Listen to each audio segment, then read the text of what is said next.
Welcome to Business Innovators Radio, featuring industry influencers and trendsetters sharing proven strategies to help you build a better life right now. Hello and welcome to this episode of our show. This is your host, Keith Doherty. Today our special guest is top real estate broker associate Alexis Bolin of ERA Legacy Realty based out of Pensacola, Florida. Alexis obtained her real estate license in May 1978 and her Florida's broker license in 1980. She started as a new agent in 1978 and worked in the same company for 29 years prior to joining ERA Spencer Realty in December 2007, which then merged with Century 21 Richardson in 2008 to become ERA Legacy Realty. She has earned the following designations: ABR, which is an accredited buyer representative; CRS, which is a certified residential specialist; CDPE, which is a certified distressed property specialist; MilRes, which is certified military residential specialist; SRES, which is a senior citizen specialist; SFR, which is a short sale specialist; and Navy, Federal, and USAA certified relocation professional. Alexis was involved in starting a new CRS chapter called the North Florida CRS Chapter, which was approved by the Residential Council in November 2007 as the 53rd CRS Chapter. During her 37.5 years as a member of the Pensacola Association of Realtors, she has been a very active member. She was one of the individuals responsible for PAR developing their own regional contacts and served as chairman of that task force for almost 20 years. She has also served as vice president and treasurer of PAR, a member of the board of directors, as well as a chairman of the professional standards, bylaws committee, and budget and finance. Alexis, if we could start for our listeners, what led you into real estate? Was it something that you always knew you wanted to do, or did you maybe stumble into it? Well, I'm one of those who didn't know what they wanted to do when they grew up. So I was working as a waitress even out of high school. Married, had a couple of kids, divorced, no child support, no alimony. Continued to work as a waitress for 18 years, took my sister's little girl to raise, and eventually remarried and moved to Pensacola, Florida. And when I got there, I decided I didn't want to be a waitress anymore, and I just got up and called and said I'm going to be a real estate agent, and took the class and passed the test and kept trucking, and that was in 1978. So for those people who have been in as long as I have, they know what was going on then.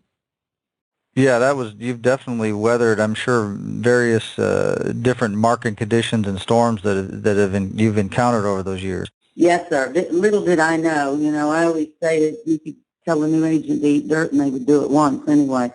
I had no clue. Interest rates were 8 3/4, and I actually got my license, and I think I passed the test in May of 78, but the state of Florida didn't activate my license till September.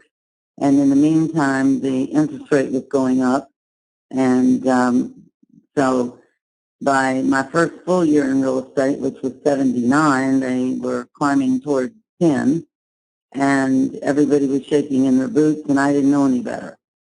So I just decided that I had to find a seller who wanted to sell and a buyer who wanted to buy and figure out how to put the deal together. Excellent. And do you think you could talk a little bit about what personal attributes, traits, or qualities that you think have most contributed to the success that you've had? Well, real estate's people business, and as a waitress, I had a lot of training in the people business because, people, you think they go out to eat and they're all nice and sweet and so forth, and that doesn't happen. And then your steak gets cooked wrong, and then a normal person becomes crazy. So I really think dealing with people is, to me, the very best thing that you can know how to do, because that's exactly what we do. You have to be able to get them through the ups and downs of the real estate process. Being able to read people is to me very, very important, and to know what to do, when to say it, when not say it. Most people don't know that, and that gets, causes a lot of problems. Absolutely. And I imagine that's something, you probably pick up over time with experience after you've opened your mouth and put your foot in it a few times and you realize, you know what, maybe I need to just sit back sometimes and, like you said, learn when exactly to say things and when not to say things. You learn that you have to listen. As salespeople, we want to talk, and you learn you need to listen. And I've just learned that I find out more. They like me better when they get to do the talking. I think there's the old saying that goes, you were given 2 ears and 1 mouth, so that kind of gives you the idea of what you should be doing more so than the other. Yes, sir. The other thing is my mom and dad were professional gamblers, and Mother taught me never to sit down at the table with people you know nothing about, never play with money you know nothing about. Never play with money you can't afford to lose. That's helped me in my real estate career because I want to know all about who I'm dealing with. And then I never want to be the one to have the have to, because if you have the have to, it gets in the way of the negotiation. And then Mom said, always leave something on the table for the other guy so that he'll come back and play with you again. So I believe in negotiation. You shouldn't beat up on people, that you should, be calm, and that you should take both sides into consideration and make sure that it's a fair deal for all parties. Excellent. Do you think you could give our listeners an example of when you've used your traits and how they've played a role in your path towards success? Well, there's several things I can think of off the top of my head, and that is you want to get educated, first of all. You want to take some classes, if you haven't, on personality profiles, which would help tremendously. DISC, any of the personality profiles, so that you can have a clue as to how to proceed with the people you're dealing with. I've been able to, for example, I know my market so well, and I know my customers so well that I tell them I've been known to show one house and the people buy it. And so I find even that other agents will call me when they can't find something for their customers. And even if it's not my listing, I can lead them to what the customer needs to look at, because they're not listening to their own customers. Years and years ago, I had one of the agents in our office bring me one of her buyers and said she'd been looking for property for them and couldn't find it. And when they described what they were looking for, they weren't waterfront, and there was none in their price range, so I would never even have left the office with them because there isn't any. And so this is the days before, we had all the technology we have. So I went in my office, picked up a picture in the MLS of a listing I had, took it back in there, laid it on the table, and said, "This is your house." So to end my story, the agent took them to see the house. They actually bought the house. They came back to the office, they were ecstatic, and she'd been showing them property for 2 weeks. So I think just listening and trying to figure out what they're saying, because what they're saying is not always what they mean. They say one thing, and yet that's not really what they mean. They're trying to describe something to you and having sometimes difficulty doing so. I think that, that's a really great point to point out for our listeners that, like you said, you took some training or you really got to understand, to listen and to really understand, not so much to listen as well, but to really understand what people need and want, so that you could then put that picture together and say, I have the house. I know exactly what they're saying. Here it is. You think that's going to save you a lot of time. Like you said, somebody spent 2 weeks, which actually in today's market is not too bad. I've heard agents take years to put people in a house, but if you can facilitate it where, like you said, one showing, people are buying houses, that's definitely going to allow you to facilitate a lot more business, as well as make people happier quicker. You're not wasting a lot of time, like, okay, this is what you want, here it is, you match them up, and everybody's happy. Well, I think personally that when we get a real estate license, we think that's kind of where our education stops, except for where the state says you have to take that education to renew your license. And the general public believes we're all alike because we all went to school, and whatever state we're in, they gave us a license. But we know, those of us who do well in real estate, that there is a difference in real estate agents, just like there's a difference in doctors, attorneys, accountants, etc.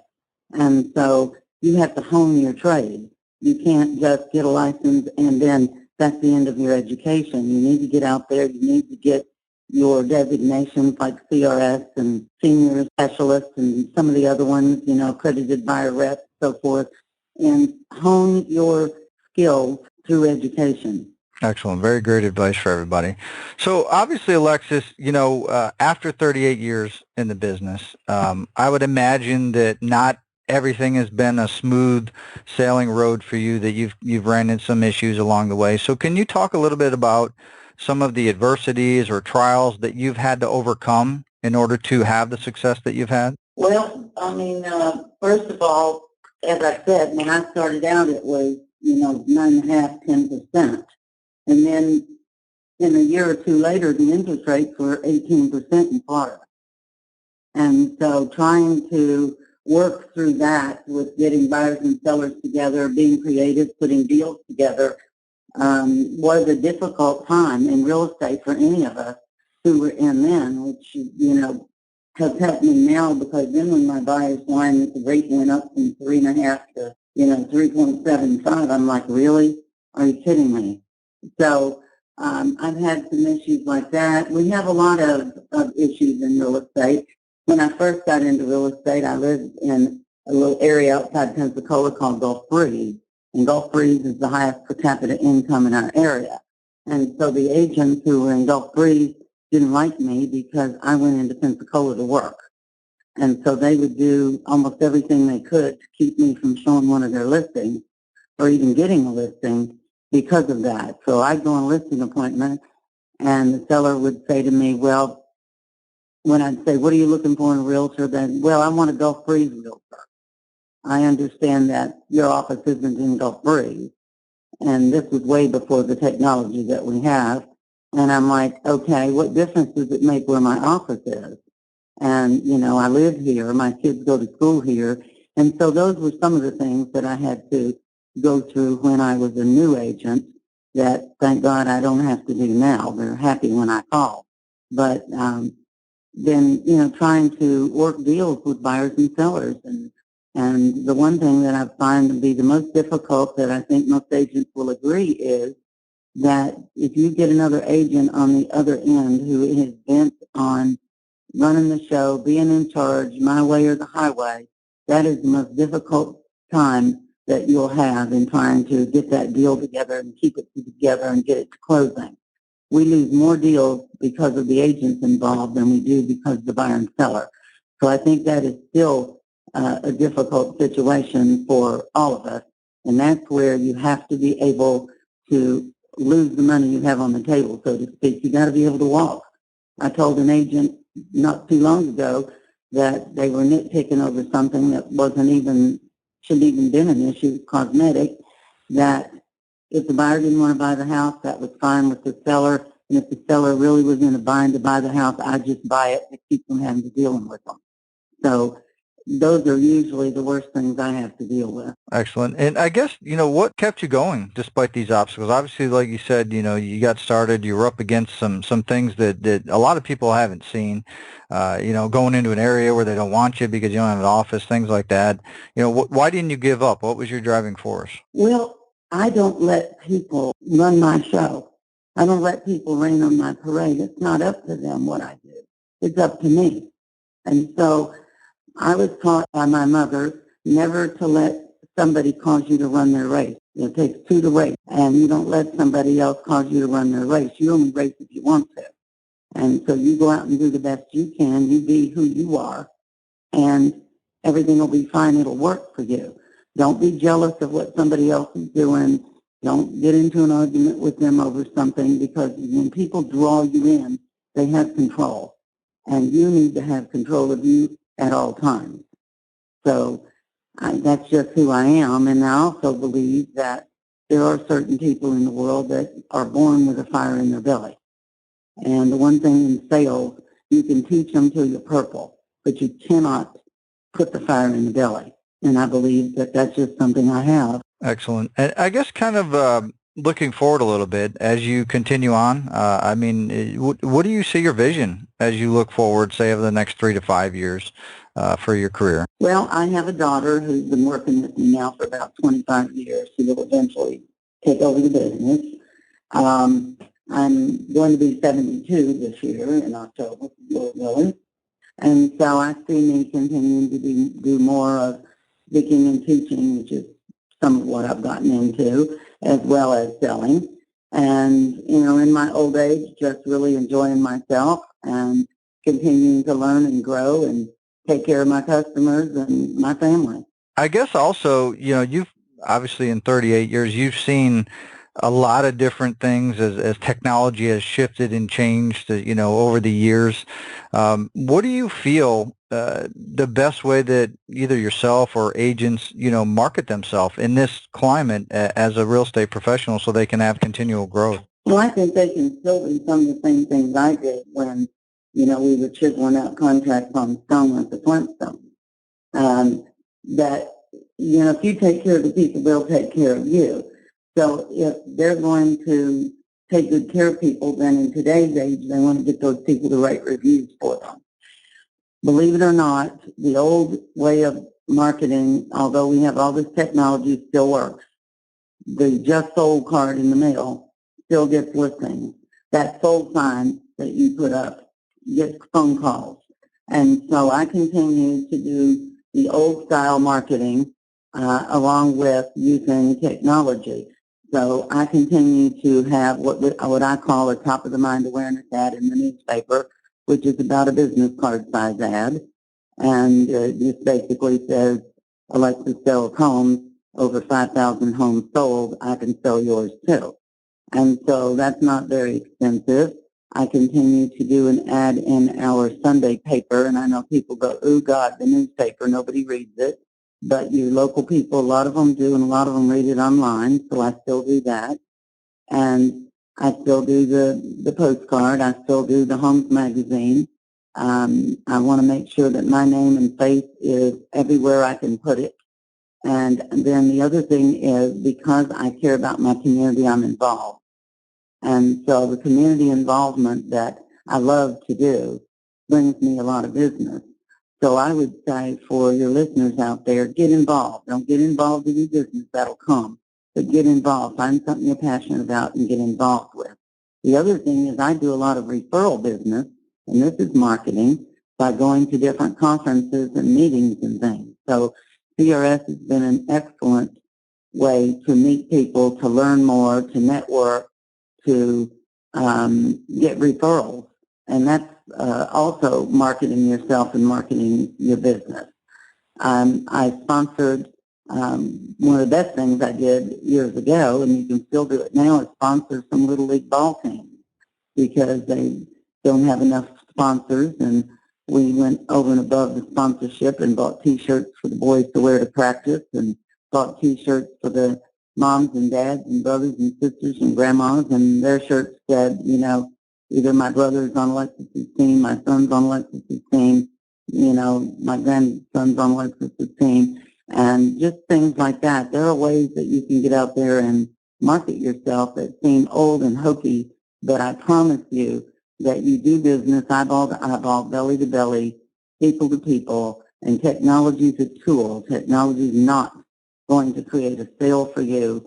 It may create an opportunity, but it's not going to create a sale. So also market to your fellow realtors. I have a live call-in television show that I do every fourth Tuesday. I've had it for probably 34 years now. And I show pictures of my listings. I take calls from the public. I have a guest on. We talk about real estate. It could be our property appraiser talking about property values. It could be the termite guy talking about termite issues. So I would just say find ways to get your name and face out there. Be consistent and be honest with what you do. People really want to do business with people they can trust. And that's how I do my business and how I'm continuing to close over 100 units a year here 38 years later. Excellent. And I think what you said there, obviously a lot of great information, a lot of, for people to take away. I think what a lot of it boils down to, like you said, though, is just kind of the front of mind. Just always be there in front of somebody, whether it's, like you said, helping in the community, sponsoring something, a little ad here, maybe some drop-by type thing or something to always let them know that, hey, I'm here, I'm in real estate. If you ever need anything, I want you to think of me first. first. So I think that's very great advice for any industry, but especially real estate, that you want to stay front of mind. So when people do need an agent or they know somebody that needs an agent, they're going to be thinking, yep, you need to call Alexis. She'll be able to take care of you. Can I share another thing that I just thought about? Sure. Another thing that I started many years ago, at Christmas time, I make a donation to a local charity in the name of my family, my friends, and my customers. So it may be hospice, it may be March of Dimes, it could be Manifest Bank, it could be anything like that. In addition to that, I do a Christmas party every year, and it doesn't have to be Christmas. You could do it any time, I guess. Some of my friends do this now on Thanksgiving. I invite everybody to my office, and we have a big kind of like open house drop-in at the office. We just shut down everything on the 18th or 19th of December with heavy refreshments and so forth, and we give everybody a pie for Christmas. So we send out the mailing. We send our pie coupon. They have a choice of apple, pumpkin, or pecan, because, you know, we're in the South. They like pecan pie. And they come to the party, and they bring their coupon. Well, they email or call in ahead of time so I can order the pies. They bring their coupon, and the reason I want them to do that is on the back of it, it updates me on their email, their cell phone, and that kind of stuff. So that's the way to keep my database up. I'll have 300, 350 people coming and going from my office during that party every single year, and they love it. I've tried to stop that party, and oh my goodness, it's bad. They won't let me do that. So I would suggest that you find something like that to do. Some of my friends give away a pie on Thanksgiving. They just tell people to come to the office and get the pie. I find having the refreshments and getting them to hang around is, for me, better, because I get one-on-one time with people I haven't seen in a while, and then some of them become friends. They meet each other and have something in common. No, I think that's great what you said. It's not only the event and the pie, but what you said, I think it's really important, is that you give them that coupon, and they have to fill the coupon on and bring it in and hand it to you. So like you said, every year you're refreshing that local connection database, because people move, emails change, phone numbers potentially change. So every year you get to update your database with your local contacts, and I think that's just an extremely smart way to do things, so that you always have the most recent information on your local sphere of influence. Well, they've gotten to where they'll call us if their email changes or anything, because they don't want to not be on the list. That's, yeah, you've trained them to, like, I don't want to miss my pie, so I'm going to make sure you know exactly how to get in touch with me at Christmas time. That's great. Yes. So I guess you mentioned a few different things throughout the conversation already about the way people look at agents and the general perception, I think, from the public as a real estate agent. What do you think the biggest misconception or myth that people have about working with a real estate agent is? Is that we're only in it for us, that we'll do anything just to get the money at the end of the deal, and that we don't really have their best interest at heart. And, you know, they've had experiences like that, or they've heard of somebody who did, and the realtor didn't help them, and they didn't feel like the realtor was there to give them good service. And, you know, they think we're all cutthroats. And really, I don't blame them for that. I mean, I've heard stories that would scare you to death, but, you know, that's how the public feels. I mean, they just feel like we're used car salespeople. Yeah, I think, you know, probably a lot with the barrier to entry. You know, like you said, you take a little bit of training, you get your license, and not all agents are created equal. Like you said, you always need to be continuing your education. You always need to be updating and advancing and learning new things and how you can help people. And I think it's because of the barrier to entry that misconception comes into play, that people just assume that, oh, you just put my house on MLS, it sells, and you get paid, and you do nothing else. So why should you get so much money? Why should you make a big commission when you don't appear on the surface to do that much, but you essentially are doing so much that they don't realize behind the scenes, taking care of everything for them, making sure it's a smooth deal? Well, I think it's up to us to make sure that they know that we're different. So I always tell them, I get paid for what I know. I get paid for what I know. And one of the things I learned years ago is if you can take what you know and put it with who you know, then you can really do something, then you know something. So they're paying me for my expertise.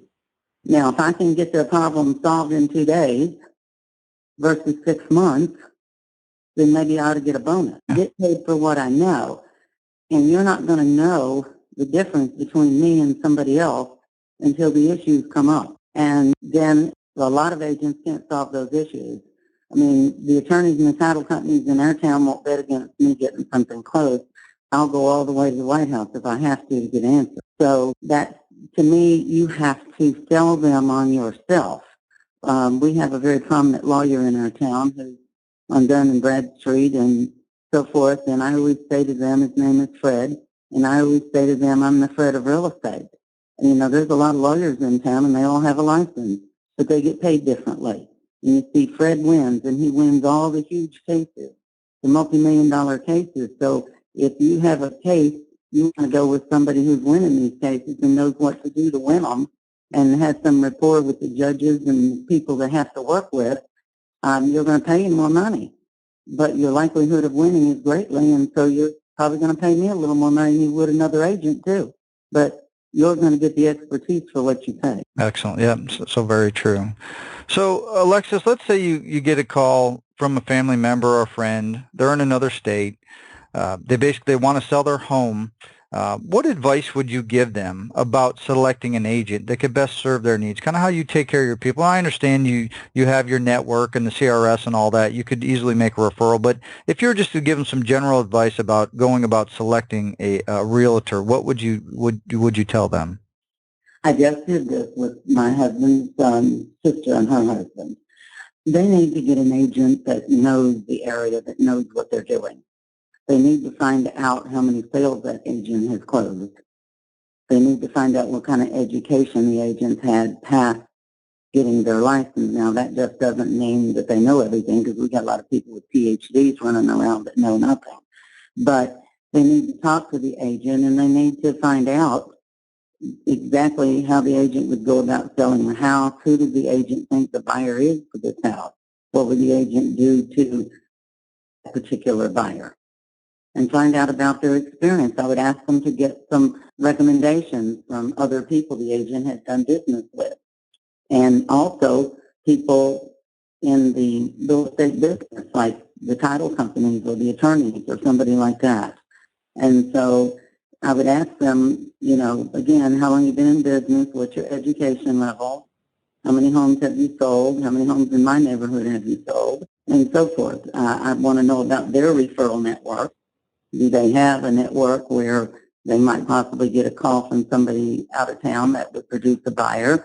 Do they have a referral network? Like, for example, our company represents Navy Federal and USAA, so we get a lot of incoming buyers through that. So where are they going to get these buyers?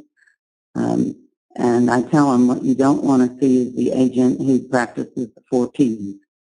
They take your listing, they put a sign in your yard, they put it in MLS, they put an ad somewhere, and then they pray. And you want a proactive agent.